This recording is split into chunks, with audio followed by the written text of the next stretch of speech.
Hello, adventurers, Ooh. and welcome to another Zulu's D&D stream. We're very glad to have you again in this delightful holiday season. As you can see, for some reason Zoom will allow my green screen to work, but OBS says no, no, no. So, for those of you who saw the stream on Friday on the Shopping Network, you remember their bricks. They're not bricks now. There is this delightful Aurora Borealis. I am Rob, one of the DMs at Zulu's Board Game Cafe, and I am, of course, joined by, let's see if there it is. I've got Jason to my right, and then, below me is Alex. How are you guys doing today? I'm doing great. I'm doing good. Awesome, very cool. Hey, my water's right here. So, there you go. Last week we took our second day talking about Tasha's Cauldron of Everything, which I'm sure we could literally spend until the end of the year talking about that book. I finally started diving into some of the different like terrain hazards, and I didn't realize that they had set up in there like when to roll on the chart, which is I think very, very cool. So like if you're in an insect infested area, like if they disturb a nest, or if they cast a spell at this level, or if they rest for any, like a short rest or a long rest, roll on the table when something happens. So, right. But yeah, exactly. Great things in the back of that. I find it fascinating. I especially like the list of environmental effects that can be replicated with spells. So you have a nice yes, that was, I thought, a very fun thing. Yeah. And so it's obvious, but it's good to have it in one place. Yeah, exactly.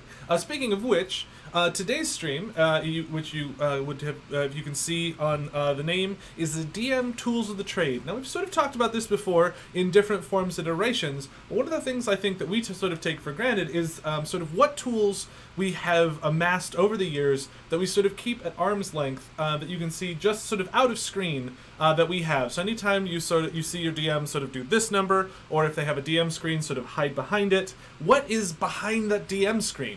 I mean, it could be whether or not you use a DM screen. So we're gonna sort of dive into those must-have items, both physical and digital, that we have sort of that when we're running a game, these are the things that we are guaranteed to have at arm's reach.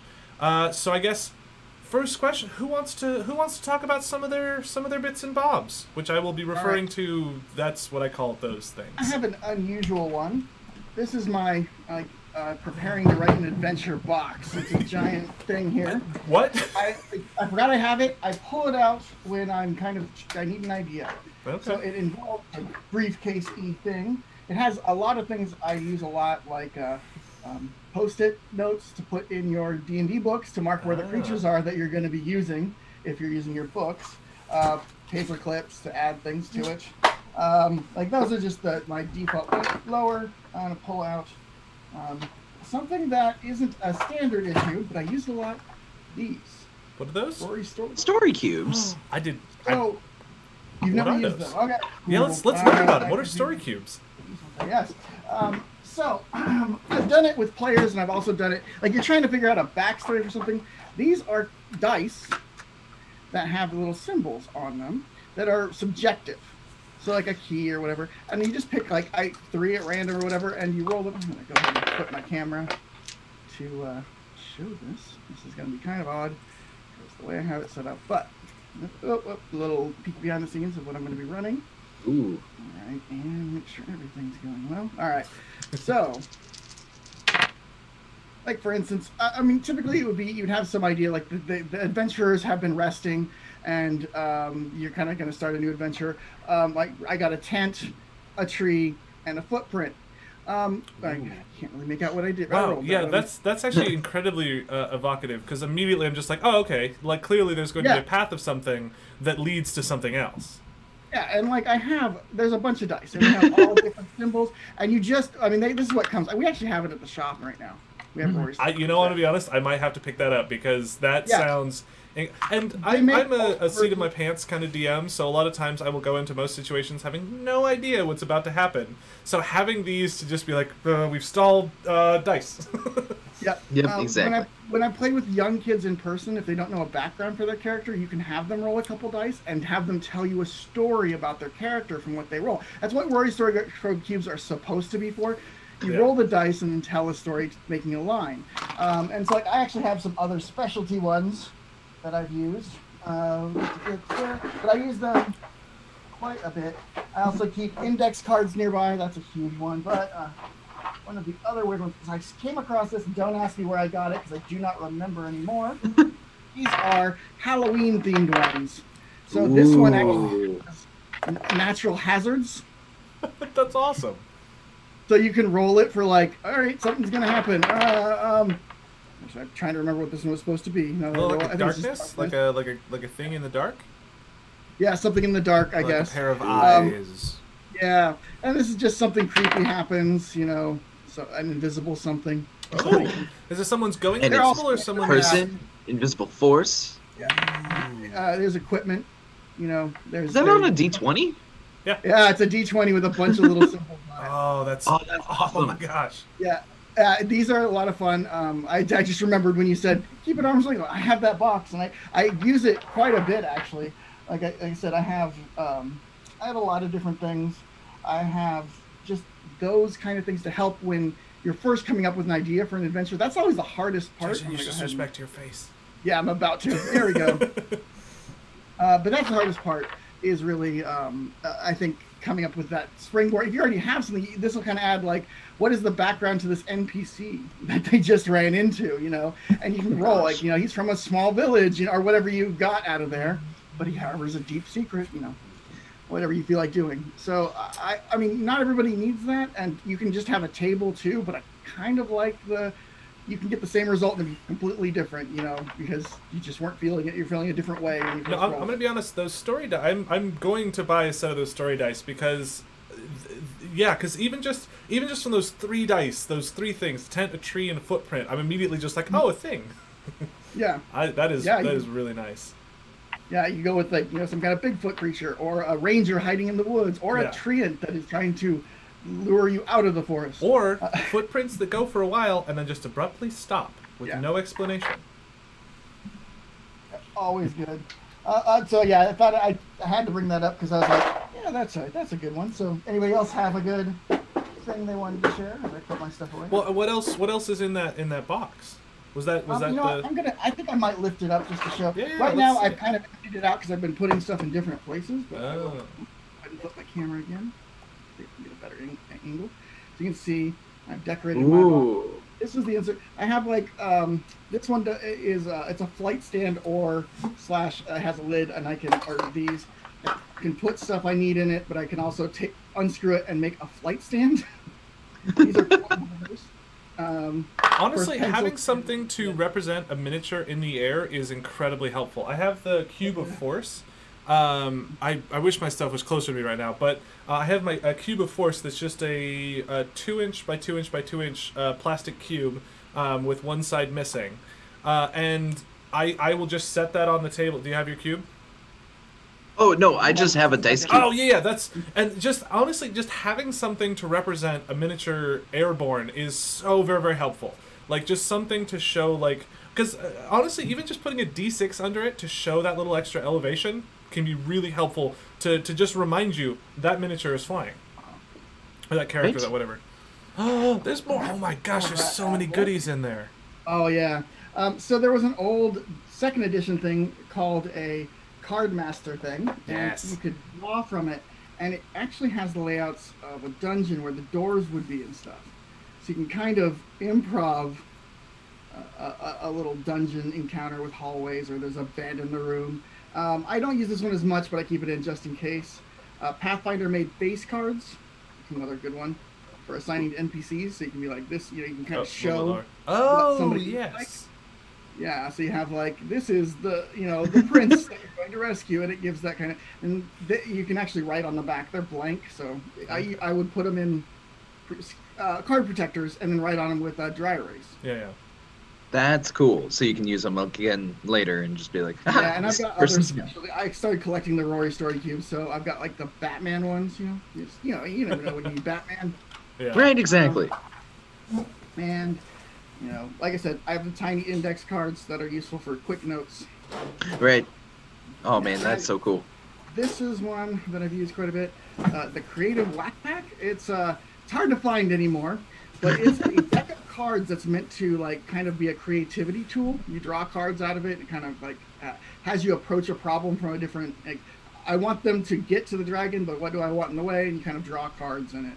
And it helps you come up with ideas. But That's yeah, awesome. I just and there's other. What are those story decks cards. in the middle? Are those the crit hits These and are crit the old failure? school. I kept them in there. I used to play Pathfinder. These are critical hit decks and critical fumble decks.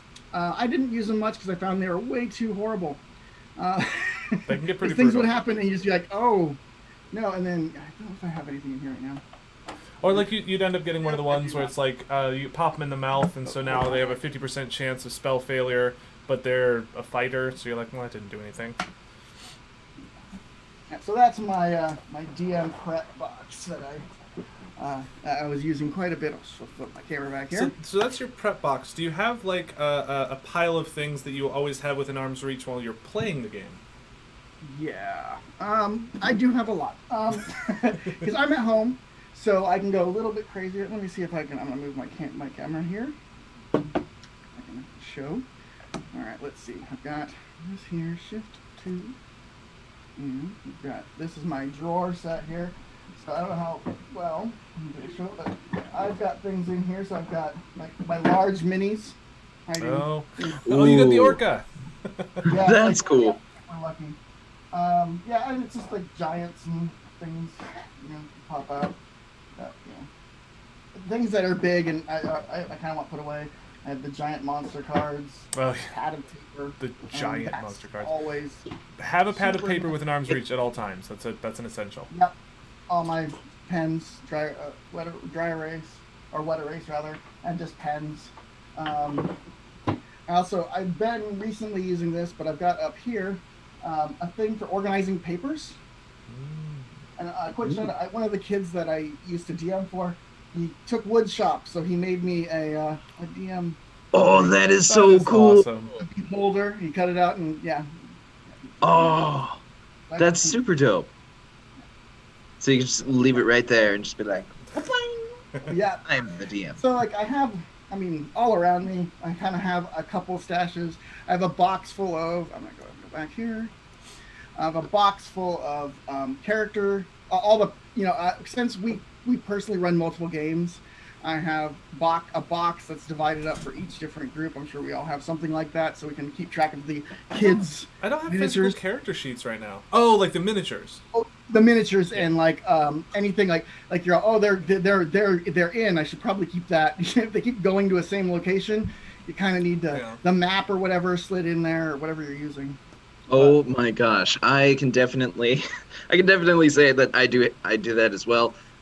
In my games, I run a special magical item shop called Flint and Florg's Magical Item Shop. Magical items inside of a shop with magic of the X city. And so I've got that layout of the map just in every single city that any of the players go to, and they're always greeted by Flint and Florg, and it kind of gets hilarious to see their reactions to being like, how many of them are there? But it's kind of like an easier way to be like, oh no, it's a magic item shop in every city. So it can make your job a little easier, but it's also kind of like a fun little Easter egg, like, wait, they're everywhere. Kind of like the Pokemon, the nurse. She's always in every city. Yeah. Like Nurse Joy. Yep. But I also have these like trays that hold all of the characters' minis. Let me go ahead and swap cameras real fast so that I can point out a special spotlight on them. Give me a minute. And there we go.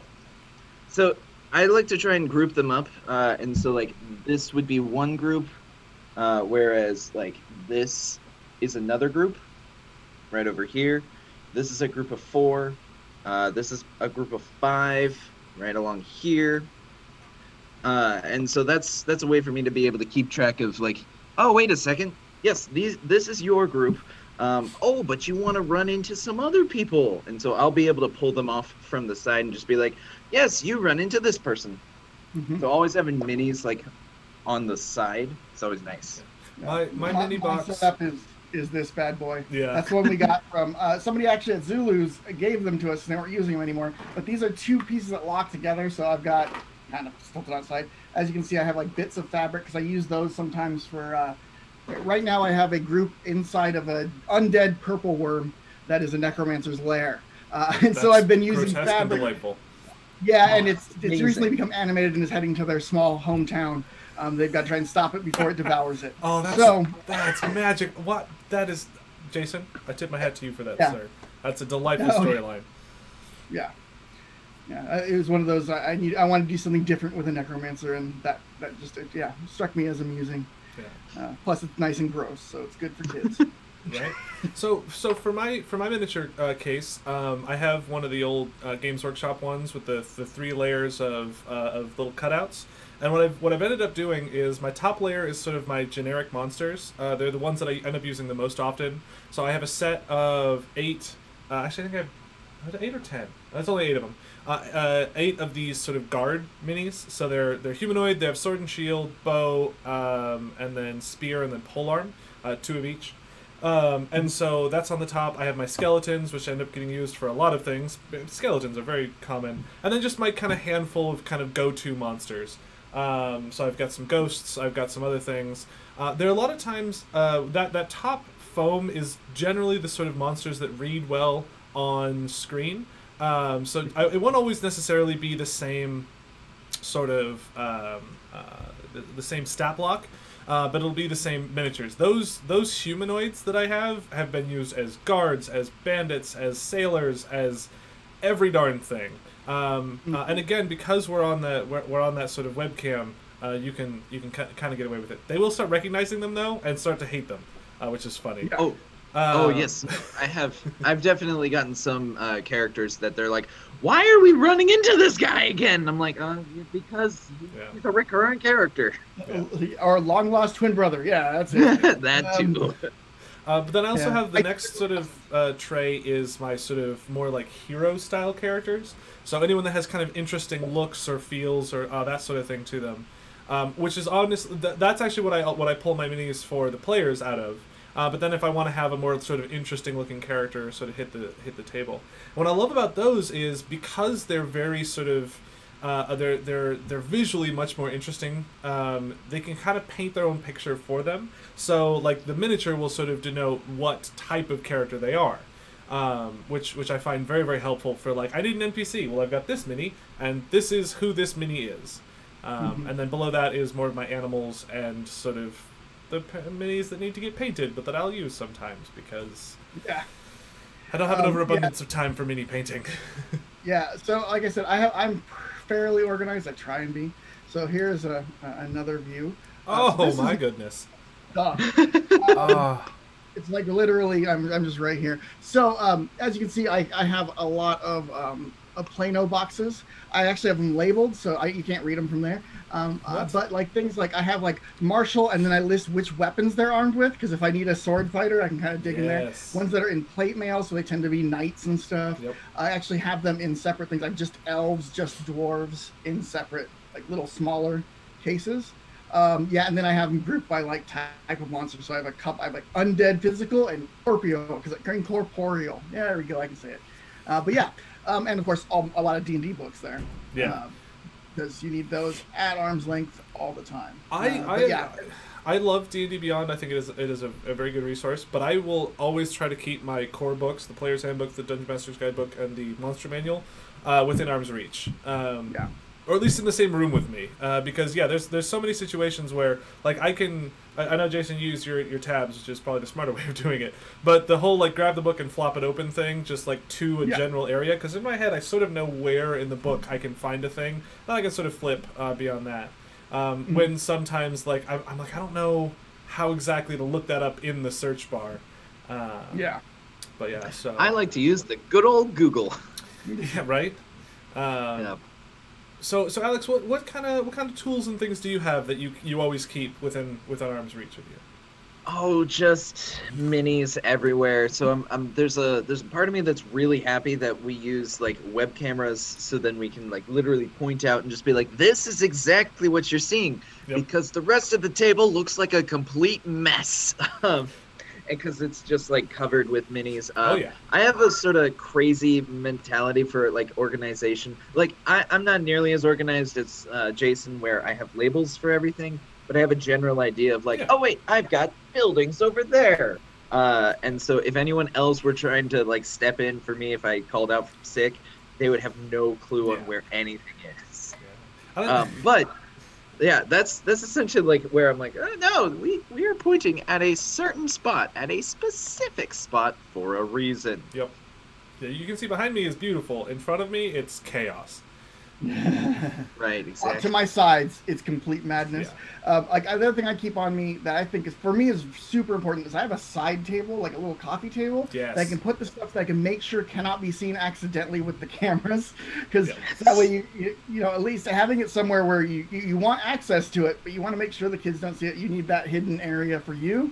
Because I don't know how many times I've accidentally put something to the side and been like, oh no, oh I saw insert type of monster there. Happens all the time.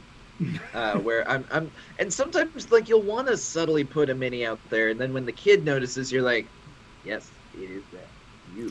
I did that actually with one of the one shots I ran, where because I had pre-set up this kind of forested cabin thing, and I had placed a handful of those miniatures that I mentioned before that get used for everything. I put them sort of behind a tree so that from the angle of the camera you couldn't see them, and then I just rotated the tree once they did their perception check, or the base, they could see it. Mm-hmm. So Jason, you were mentioning dice before, and I don't know if these are going to read on camera because I got my virtual background, but I have these giant chunky dice. Oh, the geomorphs, yeah. Oh, they're so hard to read. Yeah. But they're essentially, they are maps. So I got a total of 5 of these monsters, and they're just these huge dice with maps on them. And what's great is there's a tunnel that leads in on a couple of places. It's always the same sort of standard location, so you can roll all 5 of these dice and then like put them together to make a map. Because I know that personally when I'm like on the fly, I'm trying to like make a dungeon, or even not on the fly, when like I'm trying to pre-plan a dungeon, they end up starting to look kind of samey. So these help me sort of make visually compelling dungeons, and I can have a map to sort of describe to people. But to continue on that notion, when it comes to maps, sometimes to have those things, one of the things that I find very invaluable, and is a piece of graph paper. Not necessarily because I need to have like exact precise details, but it's also just sort of helpful to have. And I have that in 2 forms. One is, and I don't know if we've mentioned this before, but we have this notebook called, oh goodness, I'm going to need to turn this virtual background off for a sec, because it is eating things. I like it because it looks pretty, and the green is sort of silly. Here we go. Boom. Hey, the magic is gone. So I've been running revealed too because I've been running Rime of the Frost Maiden. That's perfect for the background for so that. this book is actually very, very helpful because what it has in it is, so it has oh my gosh, it's so bright in here. There we go. Oh, there we go. Oh, there you go. So yeah, you've got basically just lines to put people's names for initiative. You can track their hit points in AC, which is very, very helpful. Further along, it has grid sections. Let me see if I can. So you can just draw your grids, and this thing is you can use wet erase and dry erase markers on it. But also, I took a piece of graph paper and laminated it, and it is incredibly useful to have a map that you can sort of point out, provided again, of course, your camera cooperates with you. Right, of course. So here's another question for you guys. So I know that we're doing the digital thing, but do you guys keep your DM screens with you? Like, do you have a DM screen within arm's reach? I do, but it's mainly because it has all the because it's a custom one. And I use it for because there's a couple things I always have to recheck. Not as much anymore. We've been running so much that I don't need to even look at it anymore for like weapons and stuff. I would want to double check. But if I need to use armor, I kind of it's easier to glance at like, oh, what's padded armor again? Oh yeah, it's that. Do you have your DM screen with you? No, my son was running a game and he borrowed it. So, Okay, so it has wandered off. But I didn't see it. I was actually Yeah. thinking I need to. But yeah. So what I discovered, I was sorry, Alex. Do you have a DM screen within arm's reach?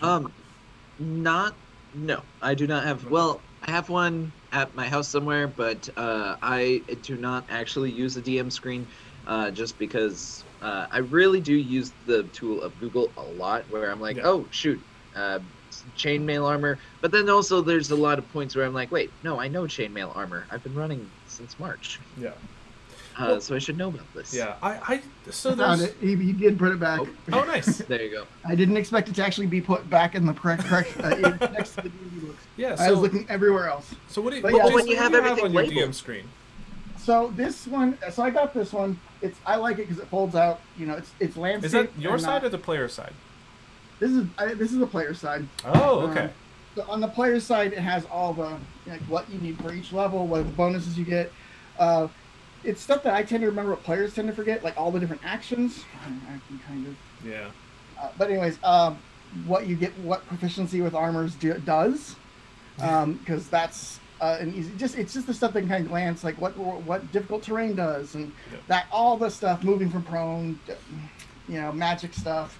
But on my side, it's pretty much just a list of all the skills, proficiencies. Because when you're calling for rolls, you're all right, yes, it's going to be Arcana, that kind of thing. Yeah. And then armor, weapons, and all the weapon properties. Weapon properties important, and set difficulties. What was it? Actually, so I just recently got and I turned my visual background on again, and I shouldn't have because I was going to show more things. You can kind of see it. Yeah. So this is the new DM screen that they just came out with. It's where's this package? Here it is. It is Dungeon Master Screen Wilderness Set, and I haven't had a chance to really dive into the pages that come with it, but I was noticing, so one of the things they have on almost all the DM screens that I really appreciate is the setting a DC. So very easy is a DC 5, easy is a DC 10, moderate is 15, hard is 20, very hard is 25, and then nearly impossible is 30. So when you're preparing your session, or if you're just doing it on the fly, they're like, I want to do this random thing. You're like, what? I don't know. Give me the athletics, and the thing that you're describing sounds hard to do. So, you obviously wouldn't tell them the DC's 20, but the Right, but preset you the just DC make 20. Yeah. You just secretly make it 20. So I like to have a DM screen close to me so I can grab it and look at it. One of the things that the DM screens now have taking up the two center panels are the conditions, because conditions get used, I think, just a whole lot, or in my games they do anyway.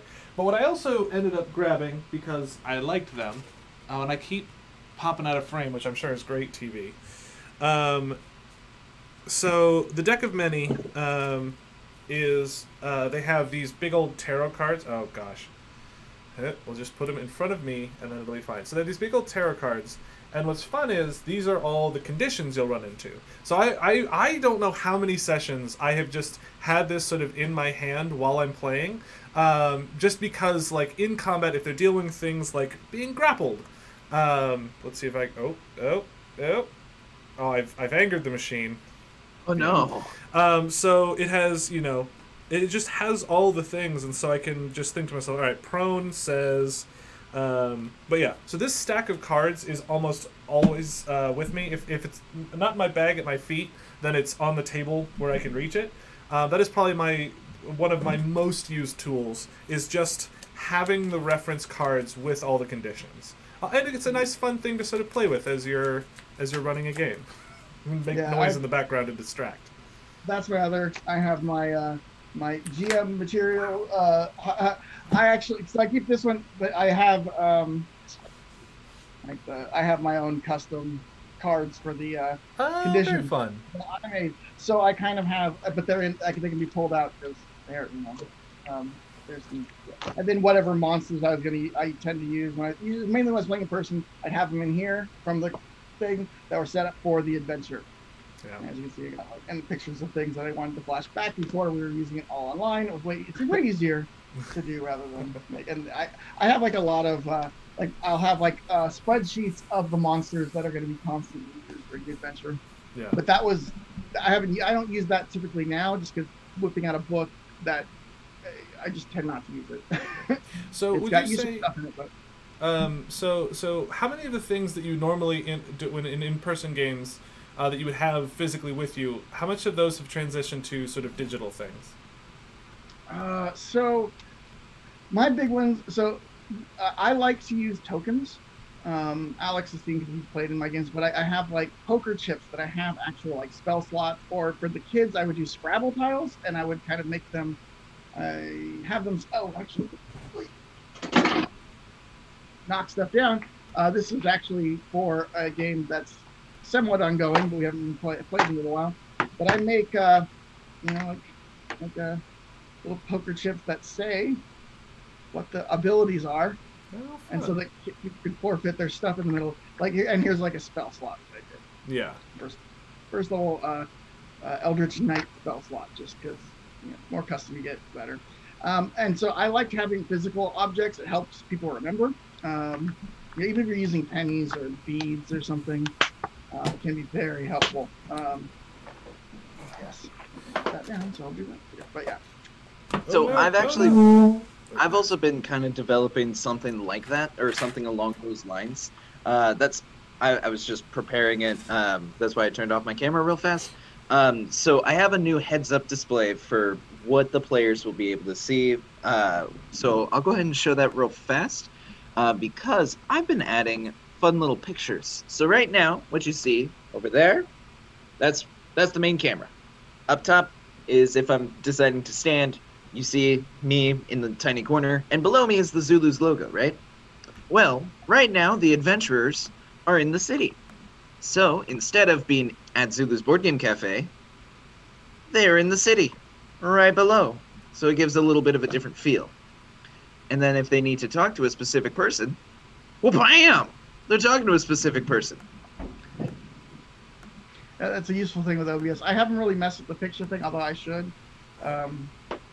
Just in order to help with that, especially the NPC thing, that could be helpful. Because back when we were running it, when Zulus was up and running and people were running D&D games there, I love paying attention to what different DMs would do. Especially because we had Adventure League there and such. One of the DMs, he would always have little characters on sticks for the NPC, so because he wasn't good at voices, so he'd flip up like a little popsicle stick with a head on it and be like, and whenever he's holding up that, he was talking as that character, so you put it down, he was DM, hold it up, and it would be that character. That is actually a really good idea. Yeah, it was really, and people responded well to it. Like I said, like walking around, I'd always kind of see what people used, and I would, that was one of the cool things of working at Zulus, is seeing all the different types and ways people play. Yeah. Which unfortunately now it's all digital or online, so you're not seeing. But see, that's why we're doing this here. They can't wander around looking at the tables, so they've come to our table, and we're showing them sort of behind the DM screen all the bits and pieces and tools that we use. You mentioned tokens, and I actually just recently got, and I'm gonna have. Oh, there it is. So this token set is the D&D one. It's this little metal tin. And they have a bunch of just status tokens like Charmed and Concentrating and Resistance. And I forget so often when someone is concentrating on a spell because it's just one of those things you don't want to think about it. So being able to have a little like bright red token that I slap down next to a character to be like, hey, if they take damage, have them make a Constitution saving throw is massively helpful for me. And something that I really, really am enjoying having an option of doing. Also, things like moonbeams or that sort of thing. Any spell effect that stays on the table, I like having them physically on the table. And I think... here we go. You got a moonbeam right here.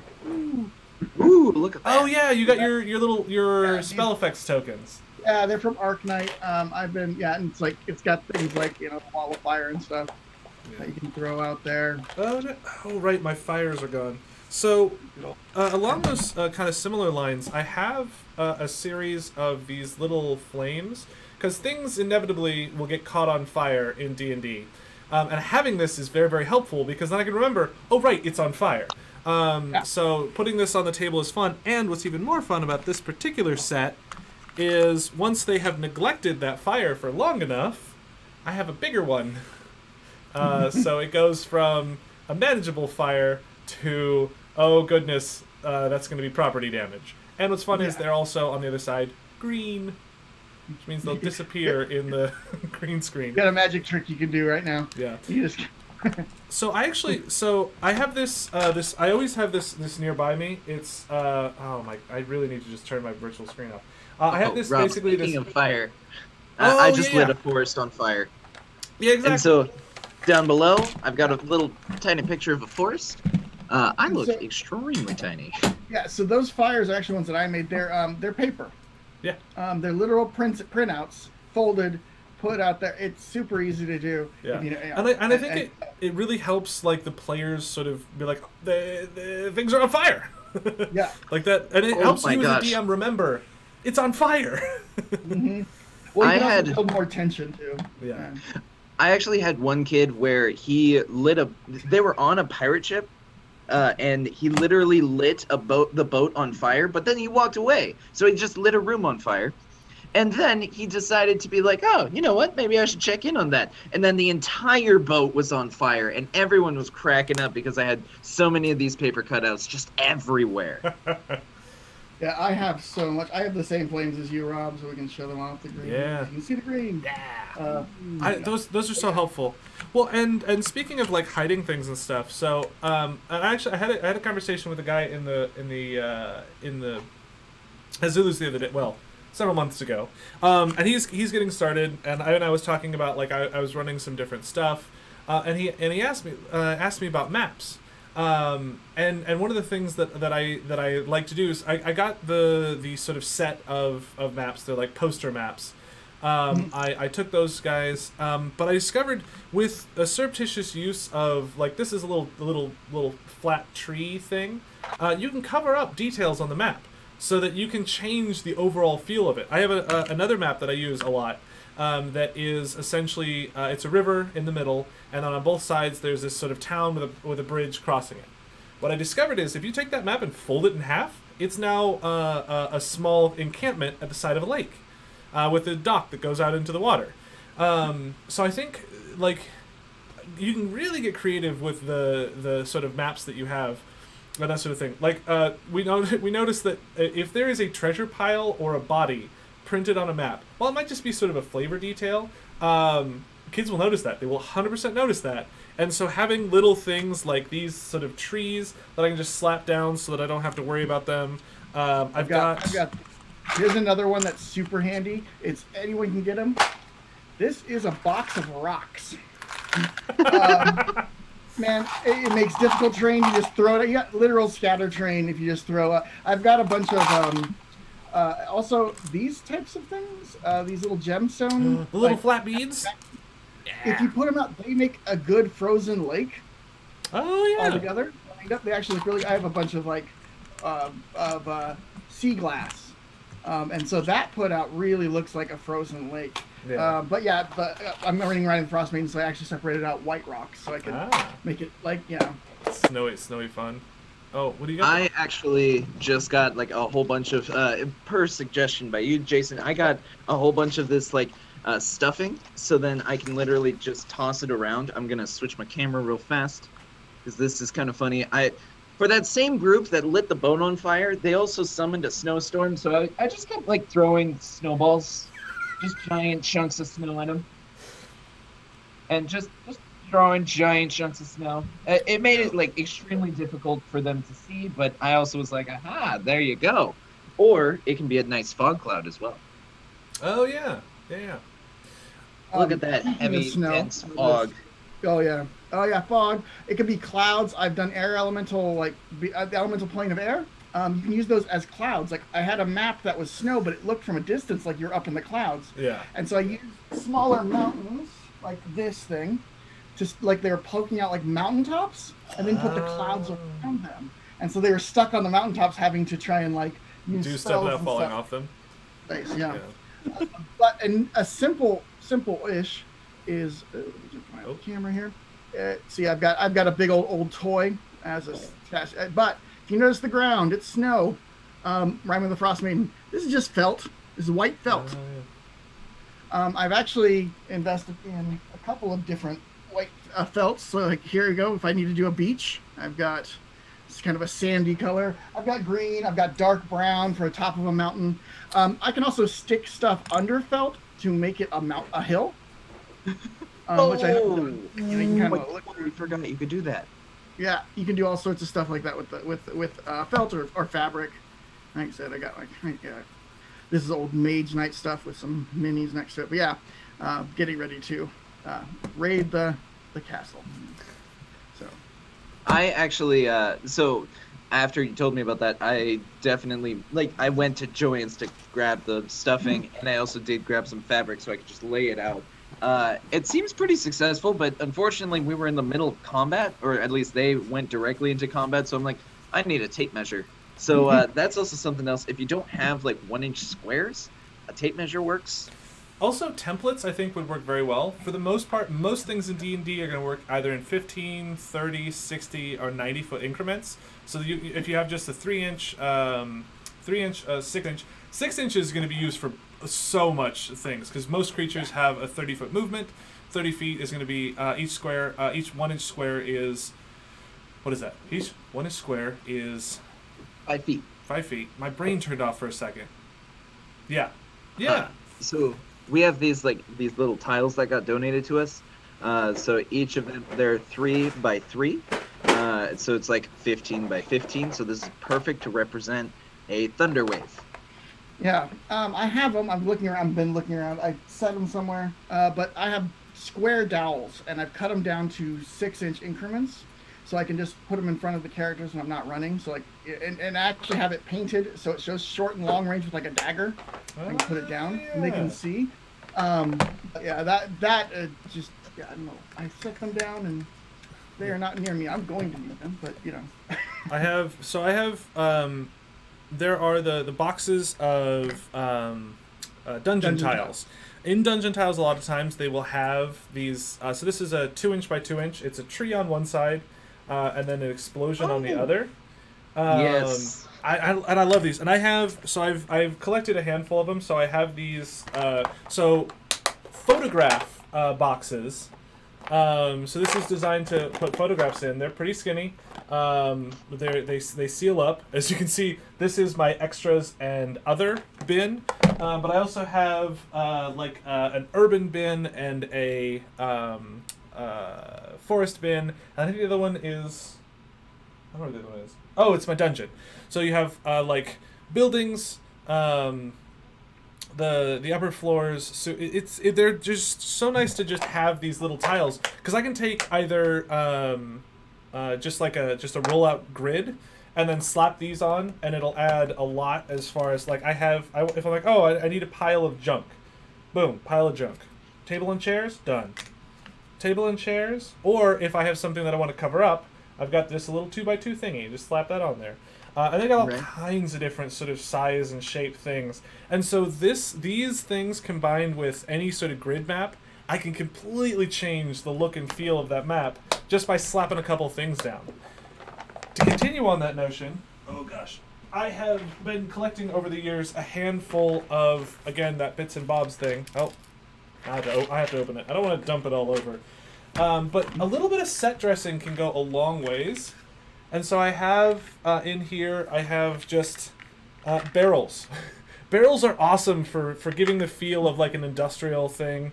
My desk, I end up using this little desk a whole bunch just because it's nice to have. But sometimes you just need a good old-fashioned table. And so having that table and chairs is really interesting. And then honestly, so I have these little bookshelves that they'll end up all over the place. I have some with stuff in them. A lot of them are just empty because I have loads of them. But I've actually honestly had the kids more than a couple times use it almost as a weapon. They'll push them down onto people or move things around. And so you can set these very interesting sort of scenes by just slapping a couple pieces on there. A big flat open area. I put 4 of these little pillars in it, and all of a sudden it changes the whole feel of that room. So having just a couple little pieces that can kind of give a feel to a place is awesome. And again, most of the time, once the minis are on that map, you do not need a lot of stuff. In fact, you shouldn't put a lot of stuff. But like Yeah. just having a couple bookshelves along the walls, having maybe like a table and chair. I have my little round table. Like that can add such a delightful element to it. Speaking of DM rocks. Oh Just yeah, have a rock. you need the Right. rock. As a DM tip too, always remember that the monsters / NPCs can use the terrain to their advantage too. Because I know I was running an adventure with Dwergar who can grow large, and there was a table in the room, and I just had him grow large and kick the table to block off the only exit. So they were stuck. One of the other characters had to try and fight it to get in the room where there was a table blocking the door, and they weren't the strong character. Where the other one was just stuck with a giant dwarf, Yeah, trying to beat him up. just beating him mercilessly. Yeah. This is the map I was talking about before, where in its full size, you've got the peeking out the side. You got this sort of camp with the bridge, but then with the surreptitious fold here, boom, lakefront property. Don't worry about that. Right, exactly. And like even with this one, what I've done with this one actually a couple times is I have kind of in the same way that I had those little fire tokens, I have some building roofs that you can just slap on top, and all of a sudden you can take this relatively barren looking area and you can fill it with structures. So that you can have some stuff to play around with that. And there's also some odd things that can be your friend when doing terrain. Like I said, I showed you, I have this castle that's from an old game. I have like a lot of pieces. I have a bunch of army men stuff that has proved to be very useful. Like even just, I mean, obviously some of it won't fit in D&D for army men, but you can find some unusual things, in a toy store. Yeah. Yeah, oh, definitely. Alex, don't you have like a castle wall that's a Yeah. I've actually set up the castle wall, and I swear I do have another castle wall. I'll go ahead and show that real fast. But yes, I do have this castle wall. I like it. I like it as kind of like the big. Oh, this is the big place where you. Well, there's a lot of people around, and this is definitely keeping people safe from inside and out. Yeah. I typically line it up with some super strong dudes, but I also found that, well, that's a giant tree that was on fire, or at least the courtyard was on fire. But in the case of like a whole bunch of fancy elves that never ever leave, why would they when they have this super awesome tree? Yeah, no, and that's all old Imaginext stuff. And so Right. if you maybe digging through your garage or attic or whatever, you can find some unusual things. I have a now 14-year-old son, so I can go through his old toys and find some gold mines. Oh yeah. Right. Yeah. And not to mention, I like most nerds have toys. So Oh, yeah. I've been trying to figure out a way of using. I have a Swamp Thing action figure, and I'm like a giant, treant or something is going to have to make an appearance at some point. Oh yeah. You got to make sure you get the weird stuff that's not like super pop culture-y, because then otherwise the kids are going to be like, "Hey, wait, that's a Mandalorian." Yeah. I- This one is one that has struck fear in many a player. This thing is, I mean, to scale, I'm gonna flip my camera just to show you the scale is great, because it truly earns those T-Rex stats in the book because oops, wrong one there. Here we go. Look at It's that. just so massive. It just Yeah. and plus it has this nice effect of opening its mouth. So Yeah. and I like just having, I've had it just off screen, just you barely get a bare look at like a toe, Yeah. and then it's just run for your lives. Or my other favorite is to have a character that wants to climb a tree, putting their miniature on top of its back because they climbed the wrong tree. Oh no. Turns out it was a dinosaur the whole time. Yeah, so I have a whole bag of just map tiles. Like in these, I've collected too many over the years. Half Price Books is your friend. There's only one, well, multiple Half Price Books. They have these map tiles that are all kinds of crazy stuff. They got a Stonehenge. They've got just sort of water scenes, and they're all sort of designed to sort of be put together. So, not this one. That's super cool. These are what I was talking about for my measurements. Ah, there you go. Oh, there we go. So this is a range of, I put 4 because it's 4 squares, so it's 20 feet, and then this is for a thrown dagger. Oh, okay. This is long range. Yeah. This is short range. But I imagine And so a lot of put it down. like improvised weapons would probably be similar range. It's just like this Yeah, is the sort and- of well, range the for nice- throwing things. Yeah, and I made sure I got square dowels because they don't roll across the table, so I can just set them down. Yeah. See, that's good thinking right there.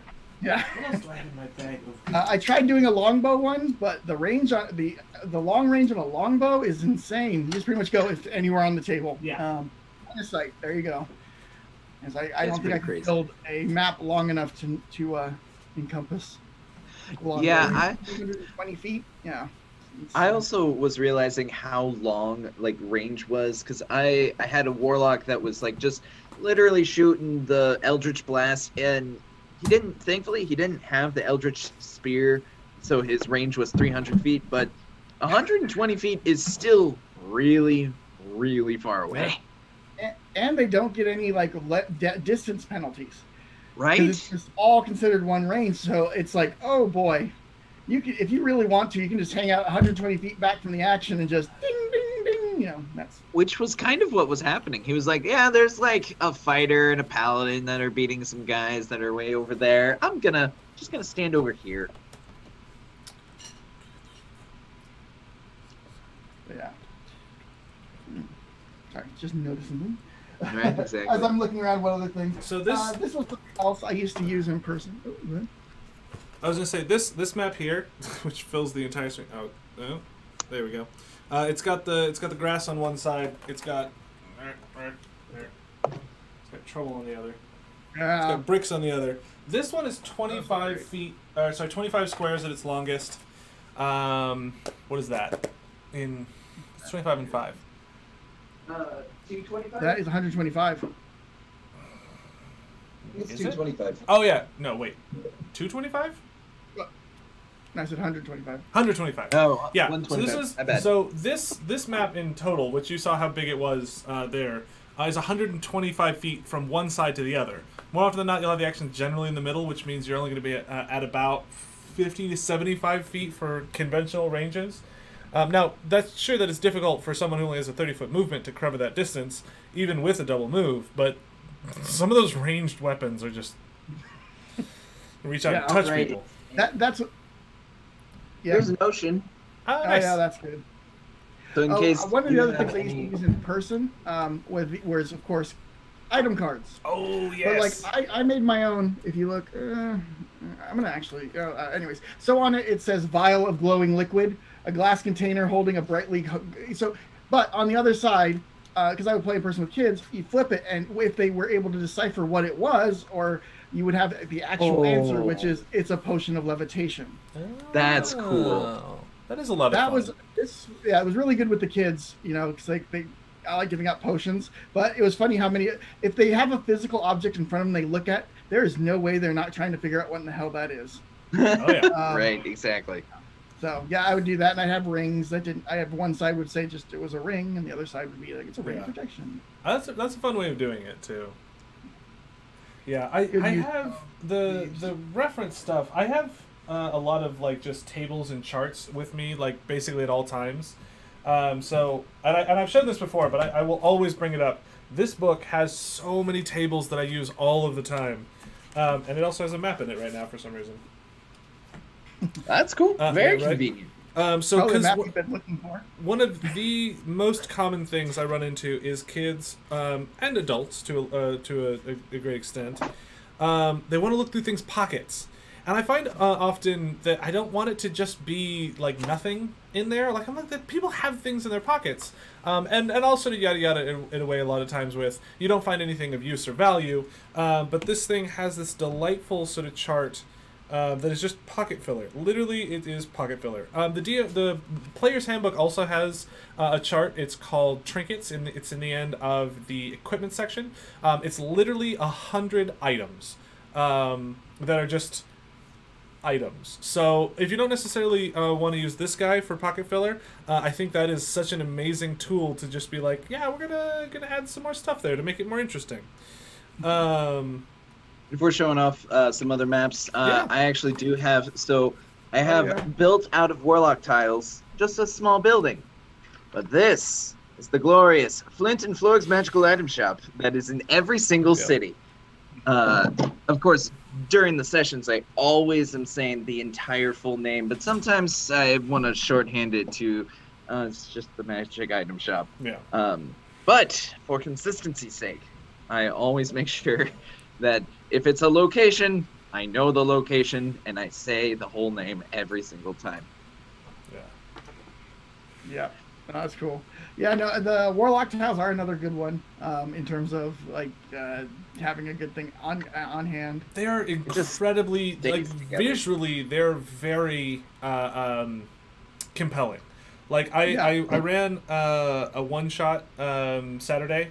It was somebody's birthday, and they were like, "I'll play D&D." So I was like, "Sure, I'll run a D&D session for you." Which, by the way, is a service that Zulu's offers. So if you'd like to do a one shot, you can. We have that little email down here. You can get a hold of us there if you want to, do that. But anyway, so describing the scene and then turning on the Warlock tiles to like have that sort of very like that's such a compelling image to see. That like you really, it's a lot of fun, because I think we've all done that as kids. Like we had toys or things that we had sort of down in there, and like we get our faces all up close. But this lets you do that, which is I think a lot of fun.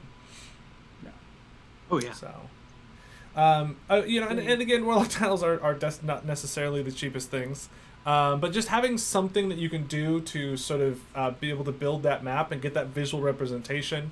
Because you could even, like, if you wanted, you could just take pieces of paper, cut them out into different sizes, everything in inches, slap a grid on them, maybe do a little color, and then as you're playing, if you're like, this is the scene, you can just take those pieces of paper and just put them down on things. Because I love having all my sort of pre-made maps that are just sort of always at my fingertips. Oh yeah. Jeez. Sorry. Oh, that didn't sound good. No, it's fine. It's just my boxes. I have this forest. I have used this forest about 100 times, which the kids are probably, I'm sure, getting bored of. So it's got a road on one side, and sort of a junction on the other, but like, and it's got some interesting caves and things. But I've definitely with this one, like I have a building that I'll just put in the middle of it, and now all of a sudden it's a cabin in the woods. So you can do a lot of really interesting things with just sort of sure this is just a forest, but you put some stuff in there and it becomes a very different forest, which I very much enjoy. Yeah. Exactly. So I've got Flint and Florg at their magical item shop with a couple of customers. Yeah, I like it. Just fun little extra details. Yeah. All right. Yeah. Were there So, any last minute things? I think we should probably be wrapping up at about now. Were there any last minute quick things that you guys wanted to share? I'm trying to think of Always what have thing I water? always have with me. Water. Water. Oh is- yeah, have your water cup. Yeah. Water cup, water bottle. Yep. It's super necessary. Yeah. I just drank the whole thing. Yep. Yeah. Yeah, water. I honestly, now that I having these in my hand just makes me feel like I'm about to run a session. Oh, now I can actually show you the stuff on there. Oh yeah.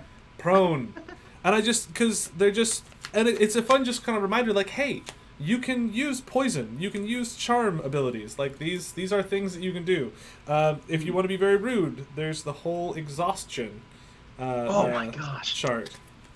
So Mechanics are yeah, rough. I love having these with me. Like basically, I've got my Table Fables, I got my thing, Xanathar's Guide, and now probably Tasha's Cauldron are probably gonna be the two that I always have with me. But like those are the things that like anytime I'm DMing, like I need those. Like I don't even like for the most part, I would if I had to choose between a player's handbook and Table Fables, I will pick Table Fables every time. Because for the most part, I got the rules stuck in the old noodle, but I don't have just like random. Dungeon events. Give me a number between 1 and 20. 20. 13. 13 and 20. The party hears a loud weeping. And what's Another I love just that random stuff because like I'm stuck in my own noodle. Random weeping. What does that mean? Why is it there? will they pursue it? Will they run from it? Like, I don't know. I love having just this chart of stuff. I love the encounter tables in Xanathar's Guide. I'm very excited to start using Tasha's Cauldron with the kind of the environmental stuff. So Yeah. Yeah. In that vein, I don't have it with me right now, but sorry, you got a voicemail. All right, I have a homemade index card deck of random events. And so, like, I will draw at the start of a session. I haven't done it in a little while because I forgot about it, actually. But drawing a card at the start of a session that gives you something like that, where it's something like a lost pet shows up. And, like, that kind of thing, you're like, you know, so I've made up a bunch of those. I also have, like, certain icons in the world. It's taken from 13th Age. It's a D&D clone. But I tend to use large enemies that exist in the world. So it would be like, you feel the influence of this enemy. Oh. So something will happen involving that character or NPC, like not necessarily directly, but like that kind of thing, and have like a list of kind of common things. But or like an accident happens to one of the players, you know, and that okay, cool. Like you have to somehow or work that in, or they witness an accident, that kind of thing. Yeah. A bunch of little things like that. It's the same as the Table Fables thing. It's good to have something that kind of makes you think that, like I said, the Rory story cubes, because it's easy to fall into that rut of like, you know, you keep doing this. Yeah, you gotta make that compelling story. I think honestly, I'm going to, as soon as we're done here, head to the store to get food partially, but also I'm grabbing those story dice because that's like, even just like that one roll, I'm just like, ooh, footprints. What does it mean? What can I do? Now, you don't necessarily have to have these things pre-made from someone else. You can make your own random encounter tables. It's just these are very nice because they give you a little sort of something extra. And none of these things are required. All of these things that we're talking about are what we use to enhance our sort of experience as a DM. That things that we, over the years, have collected that we sort of keep, again, within that arm's sort of reach while running a game, so that you're like, you know, it's your trusty sword, say, for your character to be like, this is what I use to attack things, this is what I use to block things. Like, you always have those tools to make you as a DM do a more fun job. So I think that'll be all for now. We haven't had any questions from the chat. If you're watching this later on either Facebook or YouTube, we do have an email down here. Feel free to get a hold of us with any of your questions, that sort of thing. Now, I'm going to spring this on you, Alex. Jason and I before were talking about Cyberpunk Red. Yeah. Discord, and then... having a good conversation about Cyberpunk Red and like just like a different setting, you know, because we've been talking about D&D, and Cyberpunk Red has just come out, or really, I mean, it's been out, but I've been flipping through that PDF of it, and Rob, you've been reading the physical book. Yes. And so, and I played the Cyberpunk 2020 for quite a long time. Yeah. So I was thinking it'd be a lot of fun to break the mold and dive into a slightly different game system. It's kind of funny that Cyberpunk Red comes out in 2020 when the previous edition was Cyberpunk 2020. So yeah, sounds great. Let's go ahead and do it. So cool. Tune in next week to learn more about Cyberpunk Red, all the fun that is that stuff. Dystopias.